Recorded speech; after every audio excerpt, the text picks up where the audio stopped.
Matt LaFleur's primary objection to the tush push?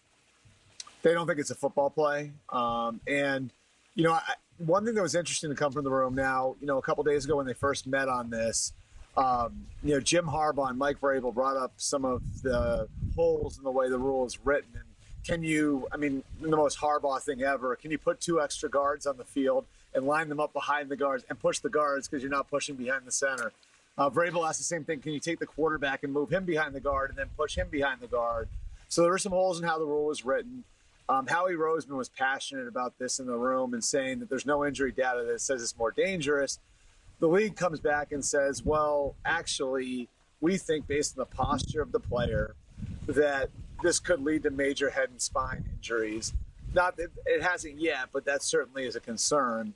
So, you know, you put all this in, and I think, you know, now how do you rewrite it? And one thing that happened inside the room today, earlier this morning, was, you know, Rich McKay, the chair of the competition committee, said, why don't we go back to the 2004 rule, or at least look at that rule and how it was written, and maybe we adopt that. So I think somewhere around 20 teams were in favor of looking at that rule as potentially something that could be the framework of something they vote on in May.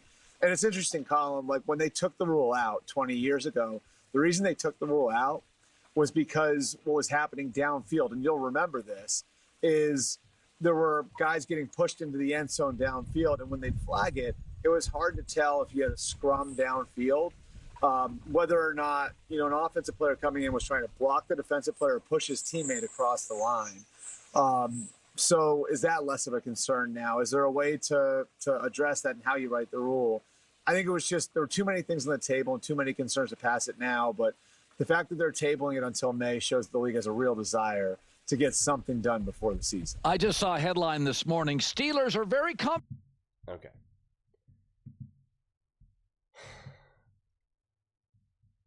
It feels like there's going to be a lot more momentum to stopping the tush push. And I can't begin to tell you. I've already made multiple tush push videos, and so I'm trying to think of like the different discussions that haven't been talked about yet, or the different takes that need to be shared. And this is the first take. This is the first clip that I saw that really felt like, okay, there's a lot of momentum to trying to stop this, that other opposing coaches and teams don't want this play there. And the league is trying to find ways to not have it there, because they're saying, oh, well, you know, there's no injuries, but we believe that this could lead to injuries. And it's like, okay, you know,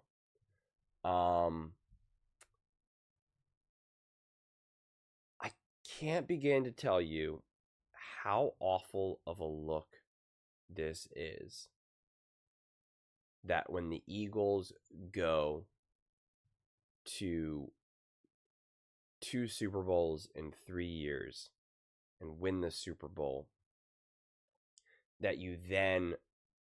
everyone gets together and says, let's ban this play that the Philadelphia Eagles have created, perfected, and have been part of their team. It's such an insanely... Why did they do this in 23? Why didn't they even do this in 22? I don't understand. And now, like, first off, the postures haven't changed. The positioning of the players hasn't changed. And if this was such a concern, why do other teams try to do it, especially from an injury perspective? Like I said about Sean McDermott. If Sean McDermott is so concerned about the injuries, then why does he have his own team do it? And I love how we love to just praise and lionize these other coaches. It was such a hardball thing to do. Okay, and this is such a Philadelphia Eagles thing to do.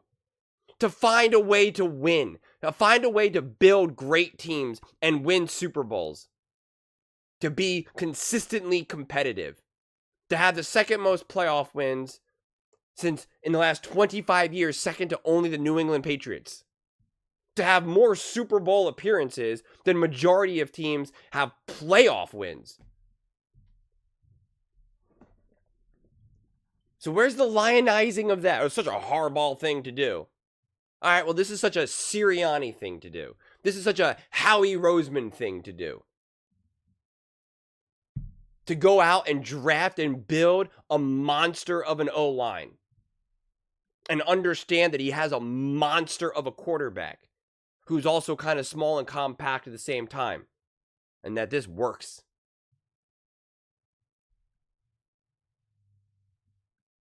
I mean, it's just so crazy. Let's stick with that thought. Oh, that's such a Harbaugh thing to do. Imagine if Harbaugh created this play. It would be, this is Harbaugh. He's just a genius. He knows the rules better than you. We can't outlaw, innovation.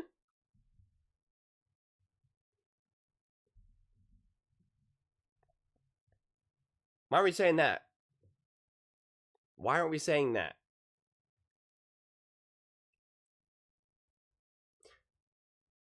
I remember, I forget the player because the player didn't work out too well for the Kansas City Chiefs. They drafted, I think, like another rugby player or, someone for like the kick, and he was going to be like a kickoff return specialist or whatever.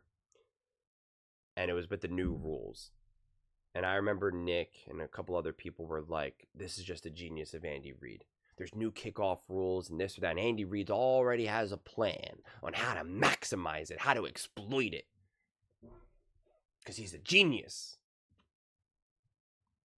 I just want to know why anytime any other coaching staff or franchise does something positive, it's A-okay. But here, it's somehow bad. I really don't get it. I really don't. And if you want to talk about dangerous plays, there are plenty of other dangerous plays that should be taken out of the NFL more so than this tush push. I mean, that's just a fact. Seriously, that's just it's like an indisputable fact that there are still plays that are legal for that matter that you see and go, oh, or that they get done and it's like a $15,000 fine or something.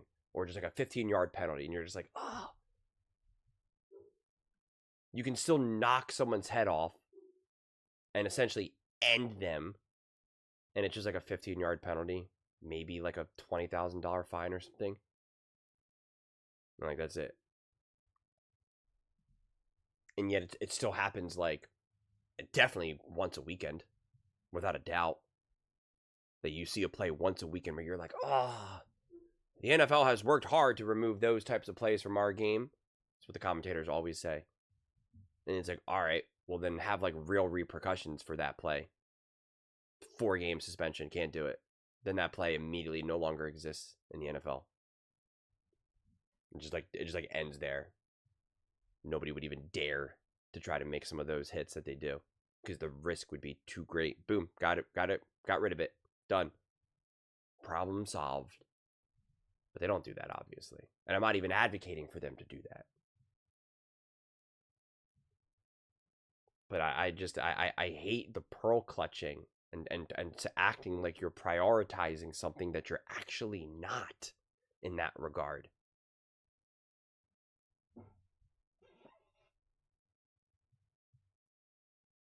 I mean, I don't know. It's a farce, honestly. It really is. It really, really is. I mean, heck, the new kickoffs are putting kickers in harm's way. They're getting injured now more regularly. Kickers' lives not matter? Pretty sure they do. They got to eat too. I mean, we know Justin Tucker's eating. How about that? How do we remove the terrible people from the NFL? You talk about optics? I don't want to watch people who are terrible people playing football. I don't want to watch teams that have players that are, animal cruelty, getting in dangerous hit and runs, having illegal substances in the car, domestic abuse. I don't want to watch. I don't want to watch games filled with players with that. There's players in the NFL who have video footage of them doing awful things, and they're still playing. I don't want to watch that. I don't want to cheer for that. Get rid of that out of the game, man. Get that out of the game. It's bad. I don't want that. Like, why? If you want to have these conversations, like, let's have these conversations. Let's have these conversations. And some of these things are allegedly. Okay, fine. Allegedly. Allegedly, there's a lot of lowlifes in the NFL. Allegedly.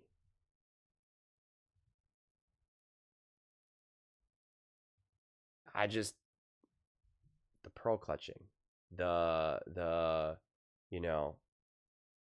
grandstanding, the virtue signaling is just so absurd. And then again, when there's certain coaches, certain players, certain whatevers that we just want to lionize, such a hardball thing to do. Oh, God. Why is this not such a Philly thing to do? I'll tell you what, this reaction to the Philadelphia Eagles is such a Philly reaction. That we do know. That we do know.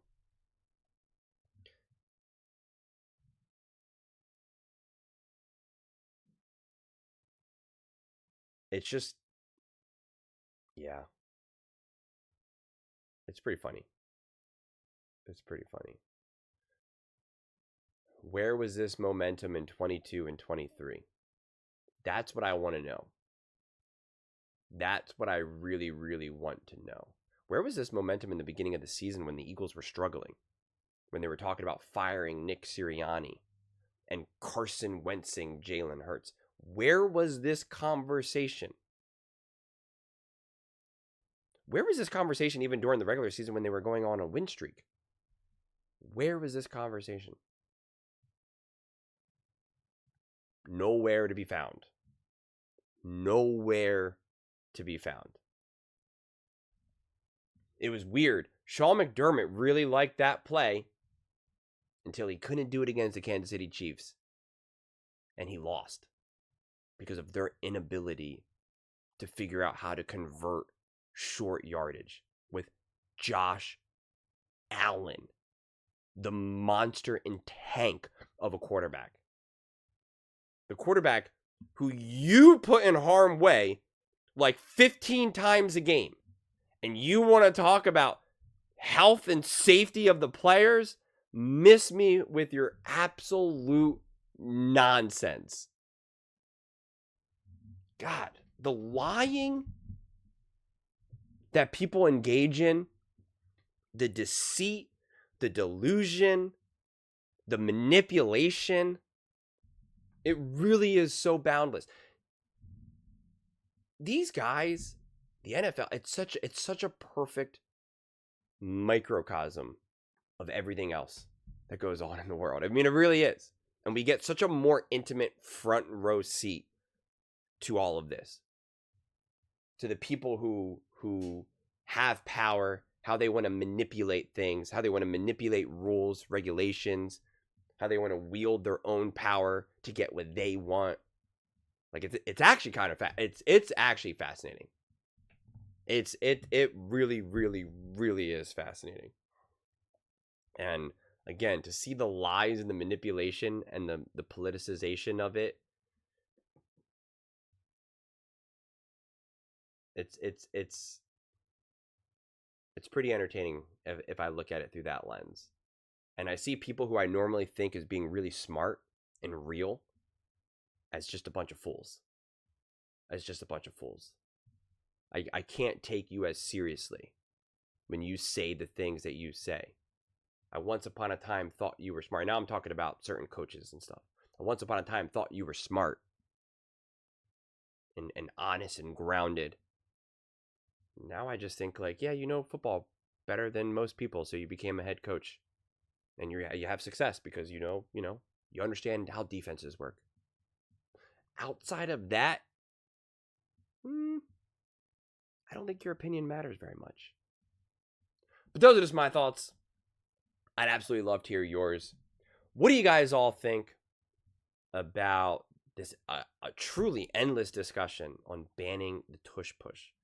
Let me know in the comments below. I read every single comment, so whether you agree with me or disagree with me, either way, let's get in some discussions, let's get in some fights, but ultimately, let's just have some fun. And please do consider subscribing. We are building an amazing community here, and I absolutely love to see you part of it. I want to build something that we all genuinely feel connected to, something that we're really excited to be part of. I think we're well on our way to doing it. And please don't forget to give this video a thumbs up, as it really does help with the visibility and the algorithm. Thank you so much, and see you next time.